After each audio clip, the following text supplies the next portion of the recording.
모든 것이 은혜라는 찬양은 언제 들어도 참 은혜가 되는 것 같습니다.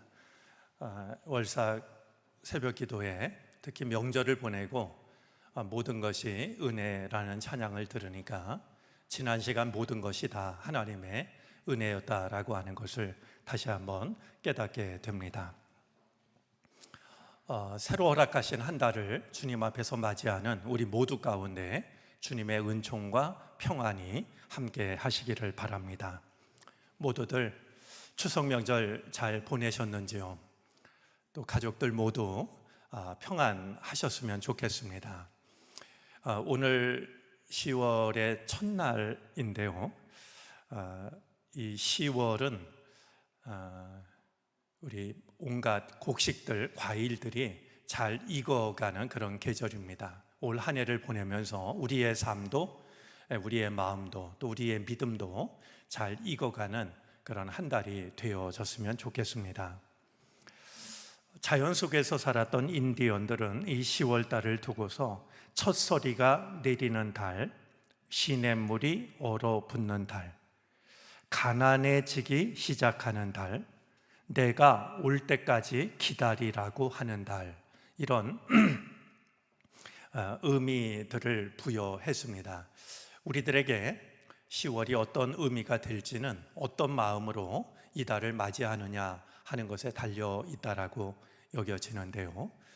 우리의 믿음, 우리의 마음, 우리의 삶이 잘 익어가는 그런 한 달이 되어지기를 바랍니다.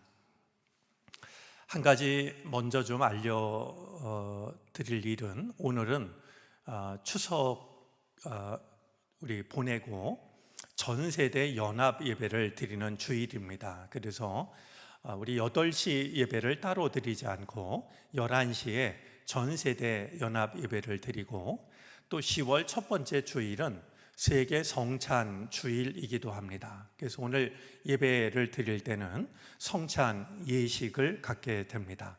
마음에 두시고 우리 사모하는 마음으로 11시에 예배할 수 있기를 바랍니다. 아마 명절을 보내면서 비슷한 경험을 많이들 하지 않으셨을까 여겨집니다만, 우리 삶 속에는 많은 문제들이 있습니다. 참 쉽지 않은 문제들이 있죠. 도대체 이 문제를 어떻게, 어디에서부터 풀어가야 할까, 이렇게 잘 짐작이 안 되는 이런 많은 문제들이 우리들의 삶 속에, 우리들의 가정에는 자리를 잡고 있습니다. 과연 어떻게 하는 게 맞을까? 어떤 것이 정답일까? 고민은 많이 하지만 정말 힌트도 보이지 않고 정답은 더욱더 보이지 않는 이런 문제들이 우리들의 마음 속에, 우리들의 가정 속에 우리를 괴롭히고는 합니다. 오늘 본문 속의 상황도 비슷하다라고 여겨집니다. 예수님께서 바리새파 사람의 지도자의 집에 초대를 받으십니다. 이제 바리새파 사람들이 예수님을 많이 괴롭혔지만 그래도 예수님에게 우호적인 사람들이 있었는데요, 이 바리새파 사람들의 지도자가 예수님을 이제 자기 집에 초대를 했던 것이죠. 그런데 이것이 그렇게 썩 좋아 보이지만은 않습니다. 왜냐하면 1절 말씀에 보면 지도자의 집에 예수님께서 가셔서 이제 식사를 하시는데, 식탁의 교제를 나누는데 그들이 엿보고 있더라라는 말씀이 있습니다. 그냥 순수하다라고 여겨지지를 않습니다. 바리새파 사람이 이제 그것도 지도자가 예수님을 자기 집에 식사 초대를 한 것은 참 좋아 보이는데, 이어지는 말씀을 보니까 정말 그들이 좋은 마음으로 초대한 것일까라는 생각이 드는 것은 엿보고 있었다라는 말씀 때문입니다. 여기서 엿보다라는 이 말은 파수꾼이 망을 보다 혹은 잠복해서 살피다, 이런 뜻을 가지고 있는 말입니다. 그냥 따뜻한 관심을 가지고 지켜보는 것이 아니라 어디에서 적이 나타나는지를 파수꾼이 망을 보듯이, 마치 경찰이 잠복해서 범인을 기다리듯이 말이죠. 뭔가 한번 걸려들게만 해봐라, 이런 마음으로 이제 예수님을 망을 보고 있었던 것이죠. 문제가 있었습니다. 오늘 본문에는 그 병을 두고 수종병이라고 이렇게 이제 말하는데요. 수종병, 옛 성경에는 아마 고창병 이렇게 기록이 되지 않았을까 떠오르는데요. 이 수종병이라는 말은 물이 몸에 고여가지고 이렇게 부풀어 오르는, 그래서 이제 이 물을 빼내줘야 되는 건데 이게 한 번으로 낫지 않고 자꾸 물이 고여서 여기저기 몸이 이렇게 부풀어 오르는 그런 병을 의미합니다. 자, 이렇게 초대를 받은 자리에 수종병 환자가 있었다라는 겁니다. 자, 그러면 이제 이 문제를 해결할 수 있는, 뭐 이걸 문제라고도 할 수 없겠지만 이런 상황을 어렵지 않게 만들 수 있는 길은 두 가지일 겁니다. 하나는 모른 척 하든지, 그냥 뭐 초대받은 사람 중에 한 눈에 띄는 병을 가진 사람이 있으니 예수님은 식사만 하고 나오시면 될 일일지도 모르고요, 아니면 능력과 사랑이 많으신 주님이니까 그를 고쳐줄 수도 있었을 겁니다. 만약에 이 두 가지 중에 하나를 선택하면 어떤 것도 문제가 될 일은 아니었습니다. 그런데 문제의 성격이 그렇게 간단하지 않은 것처럼 이 상황도 마찬가지였습니다. 바로 그날이 안식일이었기 때문입니다. 만약에 안식일만 아니라고 한다면 그냥 모른 척해도 그만이고, 고치셔도 아마 그 식사 자리를 더 즐겁게 만들 수 있는, 다 같이 좋아할 수 있는 그런 일이었을 겁니다. 하지만 그날이 안식일이라고 하는 것이 이 문제를 복잡하게 만들고 있습니다. 어쩌면 그들이 예수님을 초대한 것도, 그리고 예수님이 어떻게 하는가 지켜보고 있었던 것도 바로 안식일 때문이었을 겁니다. 과연 예수님은 이런 문제 속에서, 이런 상황 속에서 어떻게 하셨을까요? 우리가 우리의 힘으로 해결하기 힘든 문제를 만날 때마다 제일 좋은 방법 중에 하나는 이렇게 묻는 겁니다. 예수님이라면 어떻게 하셨을까? 지금 내가 이렇게 마주하고 있는, 그래서 대답을 찾지 못하고 있는 이런 상황 속에서 예수님이라면 나에게 무엇이라고 말씀하실까? 예수님은 나에게 어떤 것을 기대하실까? 우리가 이렇게 생각하기 시작하면 우리의 생각 속에 문제를 가둬두는 것이 아니라 문제의 해결이 어디에서 시작되는지를 발견할 수가 있게 될 것입니다. 이제 예수님께서 이 수종병 든 사람을 모른 척 하지 않으십니다. 아마 제일 쉬운 방법은, 제일 좋은 방법은 모른 척 하는 것이었을 겁니다. 그런데 예수님은 분명히 그들이 당신을 노려보고 있다는 것도 알고 있고, 또 그날이 안식일이라고 하는 것도 알고 있고, 어떻게 하시느냐에 따라서 어려운 일이 닥칠 거라고 하는 것을 모르시지 않으면서도 이제 예수님께서는 이 수종병 든 환자를 모른 척 하지 않으십니다. 그들의 의도를 알아차린 주님께서 우리 3절 말씀에 보면은요, 좀 특이한 말씀이 있는데요, 예수께서 대답하다라는 말씀입니다. 여러분, 지금 앞에 나오는 1, 2절을 보면 누가 예수님께 물은 적이 없습니다. 그런데 예수님은 그들의 의도를 아시고서 그들에게 대답을 하고 있는 겁니다. 이런 문제에 대해서, 이런 상황에 대해서 이제 예수님께서 대답을 하시는 것이죠. 율법 교사들과 바리새인들에게 안식일에 병 고쳐주는 것이 합당하냐 아니하냐 질문을 하십니다. 여러분, 우리가 예수님에게서 배워야 될 한 가지 지혜가 있습니다. 예수님은 모세의 율법에 안식일에 병을 고쳐주는 것이 합당하다고 그랬냐 잘못이라고 그랬냐 이렇게 묻지 않으십니다. 그냥 단지 안식일에 병을 고쳐주는 것이 옳은 일이냐 잘못된 일이냐라고 물으십니다. 예수님은 좀 더 보편적인, 그리고 하나님의 마음이 어디에 있는지를 지금 주목하고 계신 겁니다.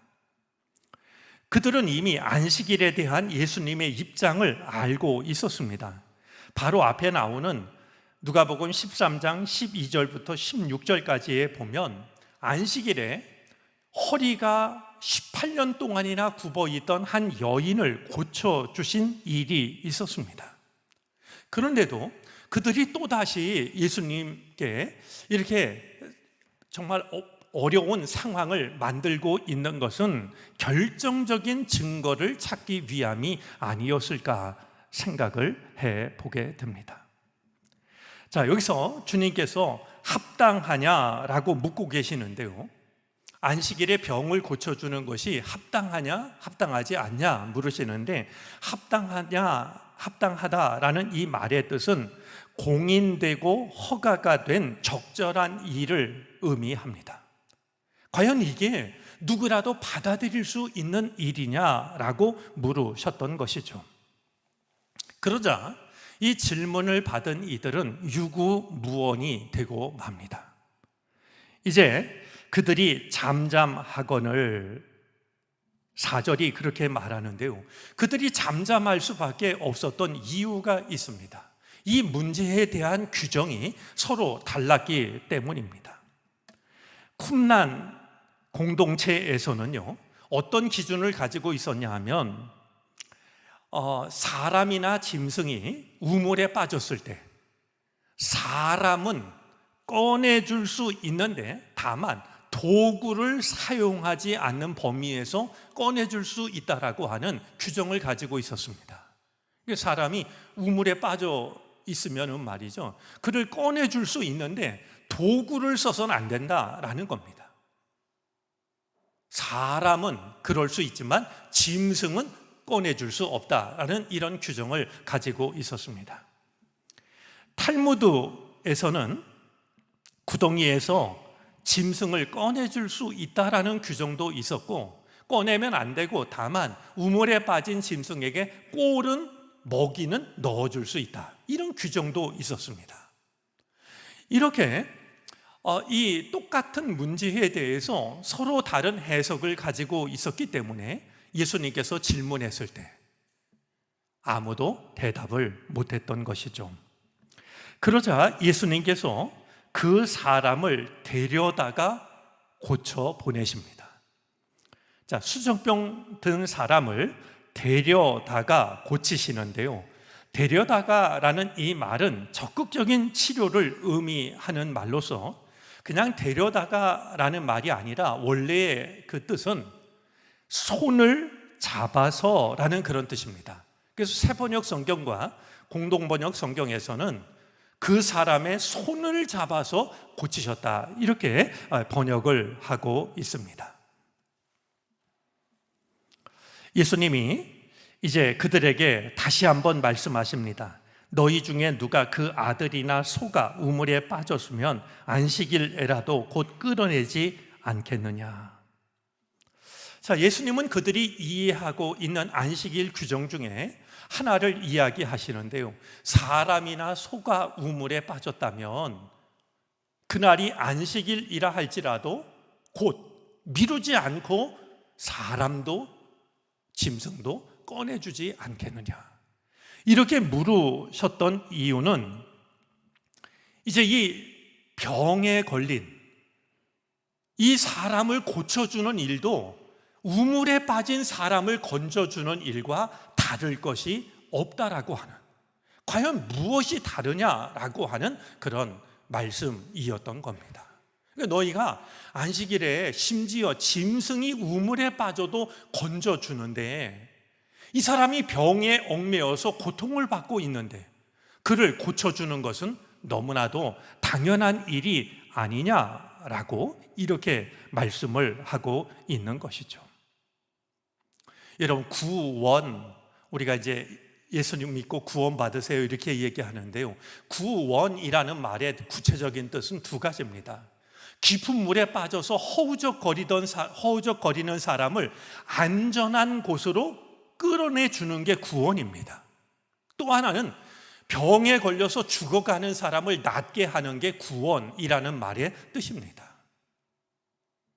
그러니까 너희가 이제 우물에 빠져서 누군가의 도움을 필요로 하는 짐승까지도 건져낸다라고 하면 병에 걸려서 인간다운 삶을 살지 못하는 그를 깨끗하게 하는 것, 그것이 그에게 베풀어주는 구원이 아니겠느냐라고 말씀을 하고 있는 것이죠. 우리들의 문제를 살펴보면 이런저런 일로 정말 우리가 어떤 선택도 하기 힘들게 만드는 일들이 있습니다. 오늘 본문 속에 이 유대인들도 마찬가지였습니다. 규정과 전통에 얽매여서 그들은 사랑하는 일을, 도와줘야 할 일을, 관심 가져야 할 일을 포기하고 있었습니다. 그들의 전통과 그들의 규정은 사랑하는 일을 스스로 차단하고 있었고, 사랑하지 않아도 된다라고 하는 것을 정당화하고 있었던 것이죠. 그렇게 생각하고 있는 많은 사람들에게 예수님은 이렇게 말씀하고 있는 겁니다. 사랑이 답이다. 사랑이 답이다.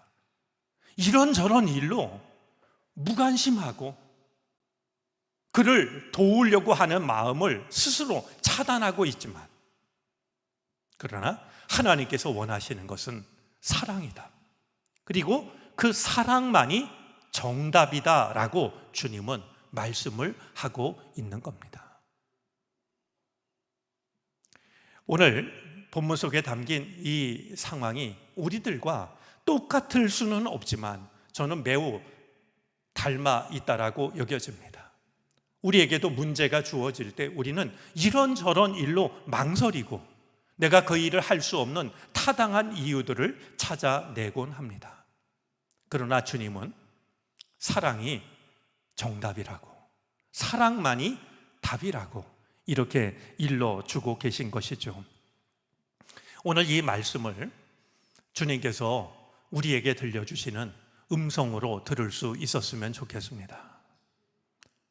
주저하게 만들고 무관심하게 만들고 거리를 두게 만드는 일들이 많이 있겠지만 그래도 정답은 사랑이다.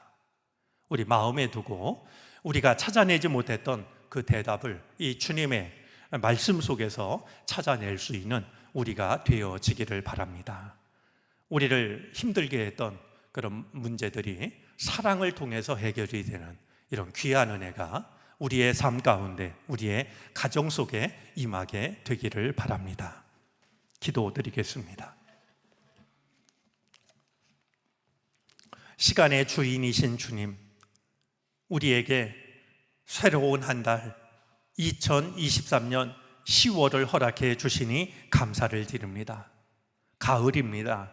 온갖 곡식들과 과일들이 익어가는 것처럼 우리의 삶도, 우리의 마음도, 우리의 믿음도 익어가게 해 주옵소서.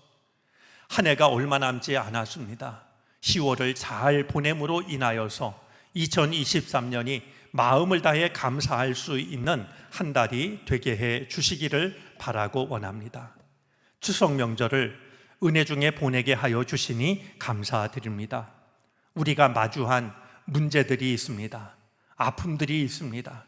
주여, 우리로 하여금 주의 음성에 귀를 기울이게 하여 주시옵시고 사랑을 통하여 우리 앞에 마주한 그 문제를 이겨낼 수 있게 해 주시기를 바라고 원합니다.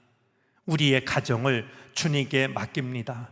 주님이 주인 되어 주시옵시사 온 가족이 건강하고 평안하게 해 주시기를 바라고 원합니다. 모두가 자신에게 주어진 삶을 은혜롭게 살아가게 해 주시기를 바라고 원합니다. 우리는 명절을 보내며 특별히 주의 도우심을 필요로 하는 가족들의 삶을 마주하였습니다. 주님께서 은혜의 손길을 더하여 주시옵소서. 합력하여 선을 나타내 주시기를 바라고 원합니다. 우리 가정에 드리운 어두움이 주의 은혜로 말미암아 빛으로 바뀌어지게 해 주시기를 바라고 원합니다. 근심과 걱정이 감사와 찬송으로 바뀌어지게 해 주시옵소서. 이 나라와 민족을 주님께 맡기고 의지합니다. 정의와 공의가 강물처럼 흘러가는 나라가 되게 해 주옵소서. 정의와 공의가 마르지 않는 나라가 되게 해 주시기를 바라고 원합니다.